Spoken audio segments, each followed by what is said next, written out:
Yo, boom. Yo, let me send a cut. So hey, today, bro, I'm finna watch the most useless mega projects in the world.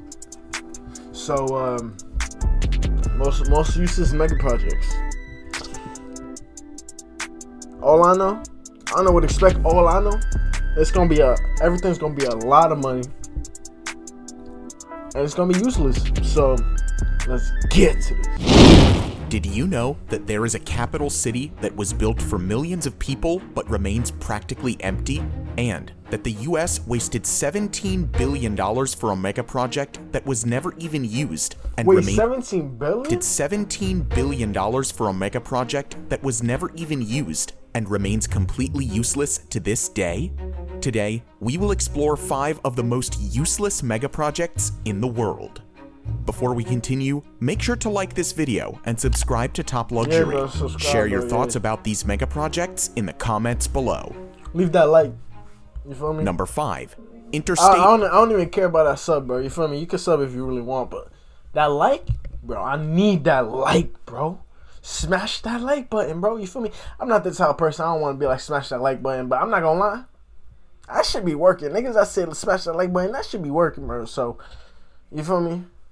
I don't think I'm gonna use it in reactions. Maybe at the end of the video, but when I make main channel videos, I'm in the middle of the video. Smash that like button. You feel me? We gonna have to. Bro. H3 Hawaii. Let's start with a breathtakingly scenic highway in the Aloha State, Hawaii. The 26-kilometer-long Interstate H3 passes through one of the most stunning landscapes in the world. It is so stunning that there were genuine concerns of motorists stopping and creating traffic hazards. However, the highway is as controversial as it is beautiful. It was first proposed in 1960 with defense considerations in mind, as the highway would connect the Pearl Harbor Naval Base on the south side to the Marine Corps Air Station on the east coast. The announcement of its construction was immediately met with resistance from environmental groups, as well as native Hawaiians who were worried about the massive urbanization the project would bring. Environmental laws of the time and a change of route to protect the surrounding valleys delayed the plans indefinitely. 26 years later, the environmental hurdles were removed when the Congress exempted the project from environmental laws and cleared the way for construction to finally begin in 1989. The highway was finally opened in 1997, almost 37 years after it was originally proposed. Interstate H3 is often considered an engineering marvel because of the difficult terrain it is built on and the advanced technologies used in its construction. In addition to the numerous high-tech tunnels, the highway runs almost exclusively over viaducts to protect the local environment in the valleys below. Decades of decay, route changes, and newer but more expensive technologies meant that it was completed 5 times over the original estimated budget. The total cost of construction was $1.3 billion, which is about $50 million. Now, I'm not gonna lie, that shit's hard to do. Cause you feel me? Now that I be working this shit, bro. I be having to do shit like certain shit with blocks and like concrete and shit like that, and bro. They done had some dumb machines for it, but the original OG ones though, that shit's crazy. Per kilometer, the most expensive cost per kilometer in the world. Despite the enormous budget, this beautiful highway isn't useful for everyone. Critics believe that it's a road to nowhere because the defense considerations of the 60s are no longer relevant, and the highway has no direct route to downtown Honolulu. Then there's the case of native Hawaiians, a majority of whom refuse to use the H3 to this day. They consider it to be cursed, as many religiously significant cultural sites were destroyed during its completion. The Interstate H3 highway is certainly an achievement as far as megaprojects go. However, for certain native groups, it remains useless. At least it isn't completely abandoned, like the next project on our list. Number 4. Ciudad Real Central Airport, Spain. Spain is one of the prime travel destinations in Europe, and that was a key consideration when the idea for the Ciudad Real Central Airport was conceived. It was tipped to be the go-to destination for holiday travelers within Spain, as well as international visitors. The vision for this new airport was to make it an alternative to the already heavily overcrowded main airport in Madrid. The new airport had one of the top 5 longest runways in Europe and could serve 2 million passengers a year. That's a relatively low number compared to Madrid's 70 million passenger capacity. However, expansion plans were already in motion to boost the capacity up to 10 million annually. So, when it finally became operational in 2009, the $1.3 billion expense might have seemed justified. However, all these plans came to a grinding halt in 2012 when the company behind the project filed for bankruptcy. The problems began with the location of the project. While it was called the Central Airport, bro, it wasn't. How are you going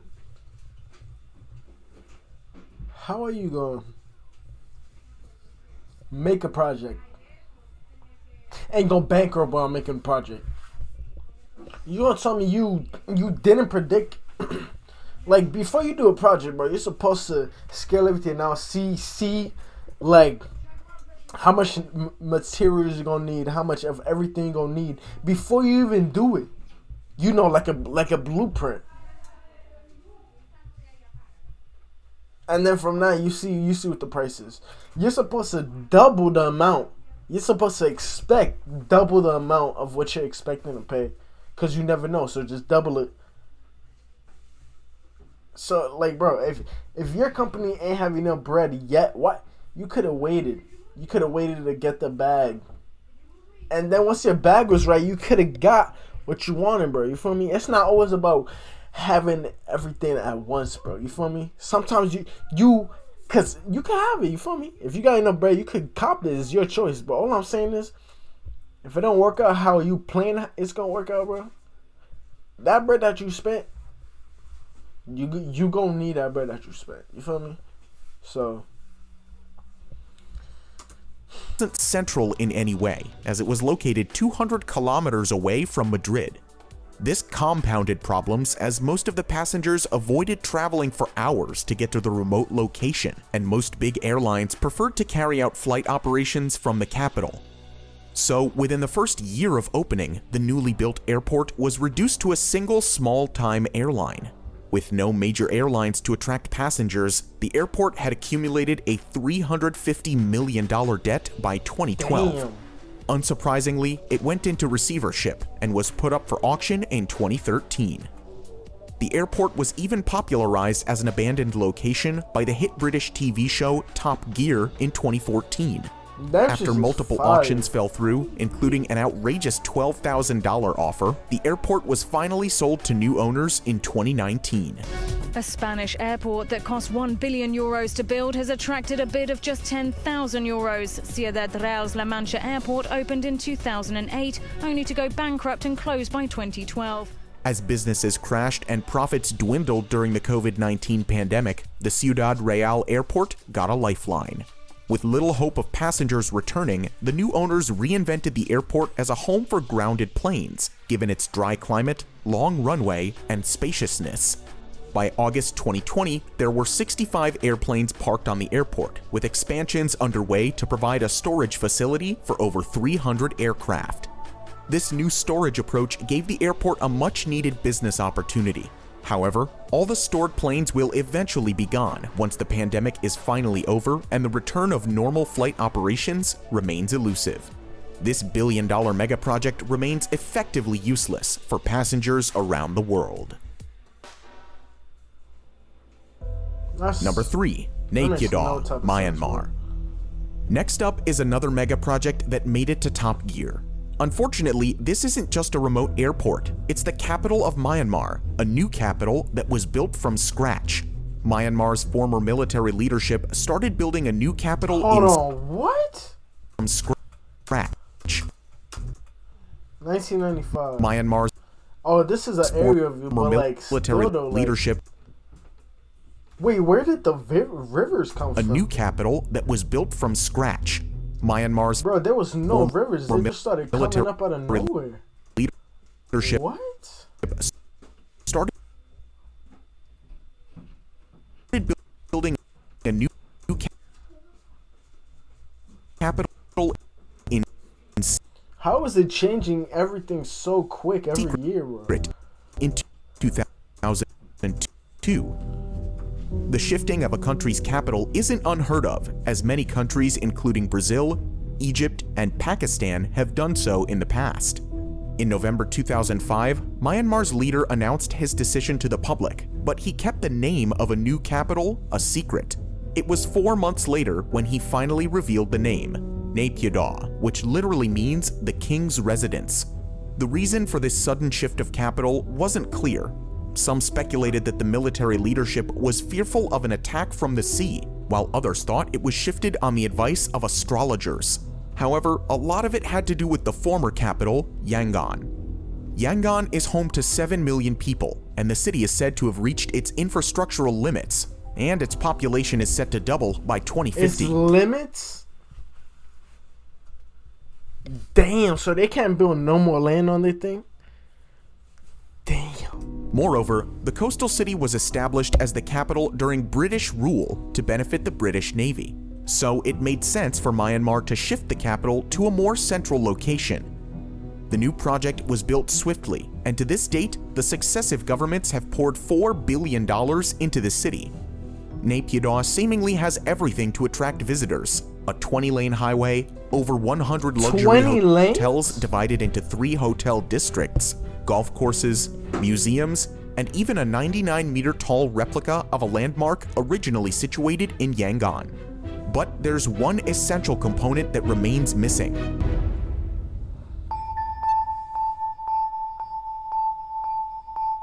The population.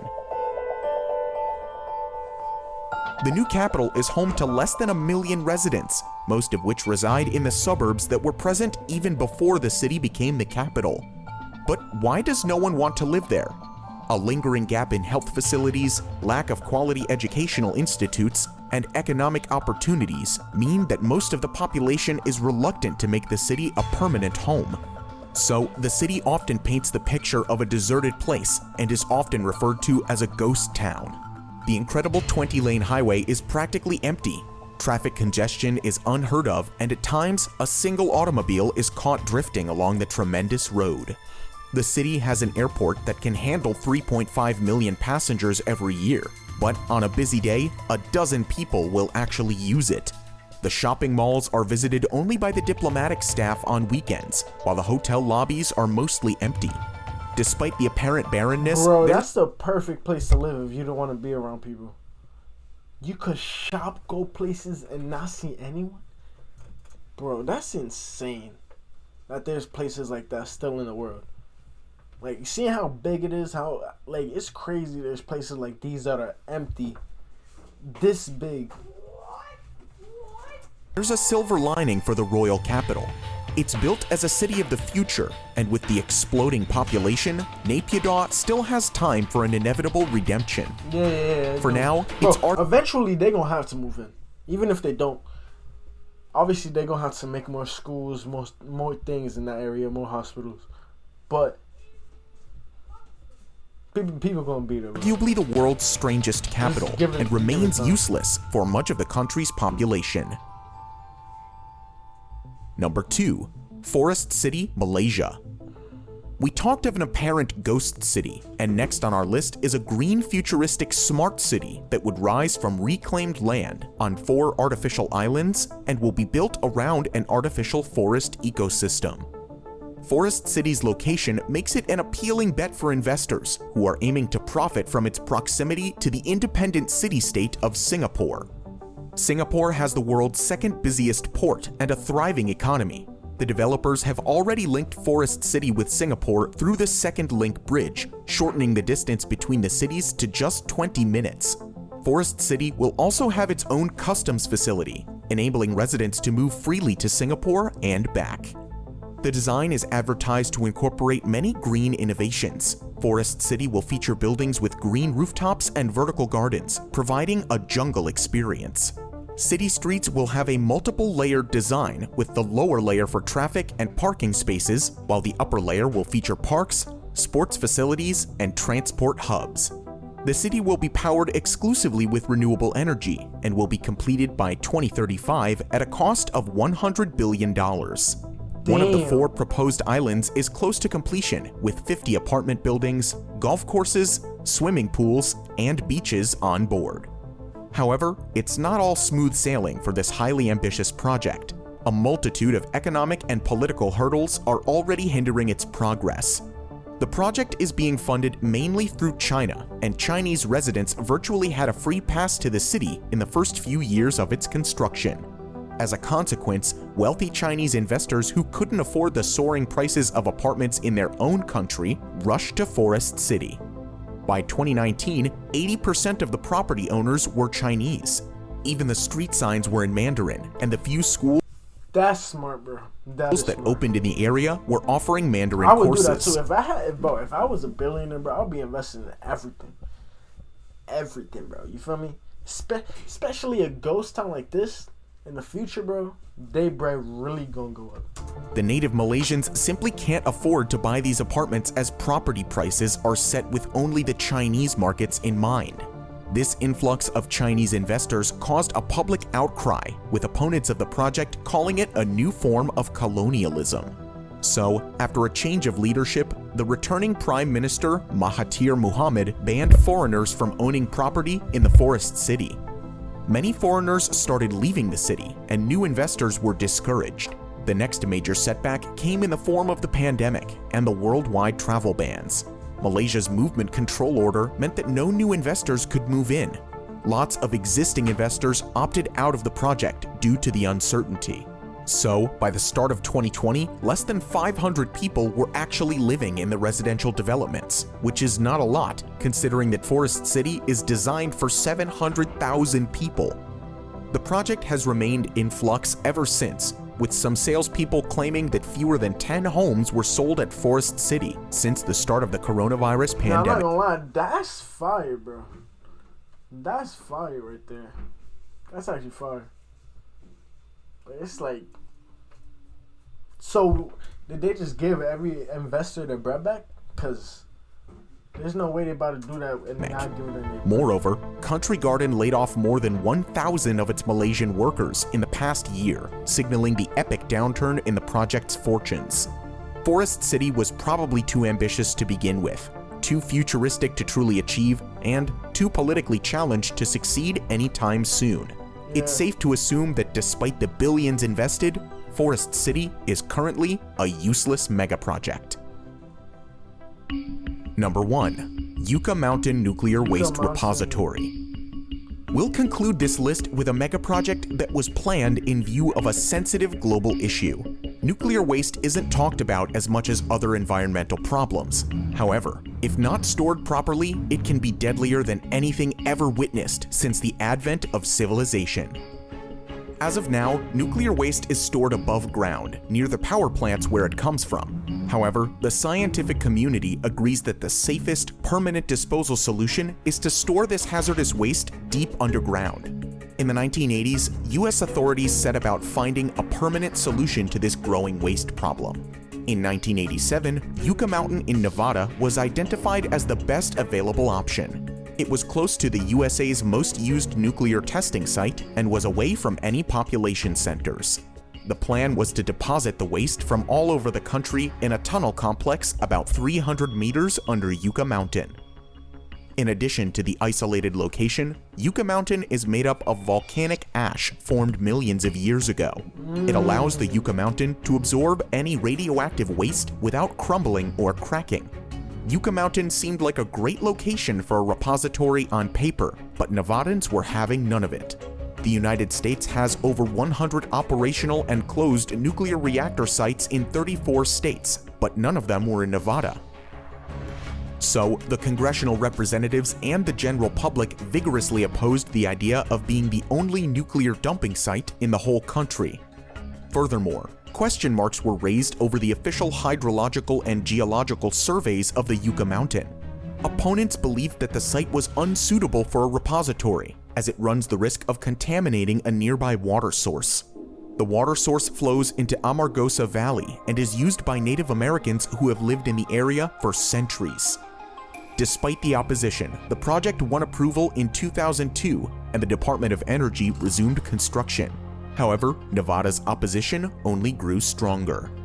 They contended that routine exposures during the transition will stigmatize Nevada's residents and affect tourism in the state. For the opposition, the only reason Nevada was getting the repository was because of its lower population and smaller representation in Congress. By the time Barack Obama took office, the whole project had become highly politicized, and in 2010, the Obama administration deemed the project unworkable and stopped funding it. 3 years later, a federal court ordered its resumption again, but there has been little progress since. The Biden administration has clearly stated that Yucca Mountain isn't a part of the country's plans anymore.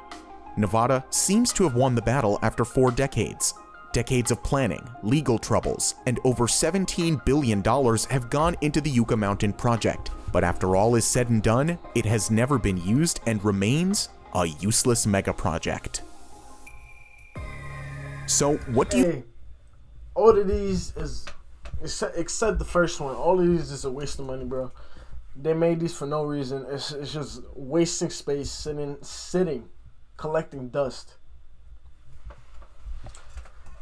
Kind of crazy to see. You feel me? If they put that 17 bill, something towards like helping the homelessness, helping world hunger, helping something. Now world hunger, that's a whole different topic, bro. Cause you feel me? Food is temporary. You feel me? You eat it, and then a couple hours later, you're hungry again. So, helping world hunger is different. But homelessness, housing, you can help people with that. You feel me? Even if it's like you're giving them toiletries. You feel me? Like toothpaste, mouthwash, something. Even if it's that. But hey. I'm not an investor, bro. So, hey, maybe one day, bro. Maybe one day. But, hey, that's the video. So subscribe to the channel. You feel me? I'm finna catch y'all on the next one, bro. Stay safe.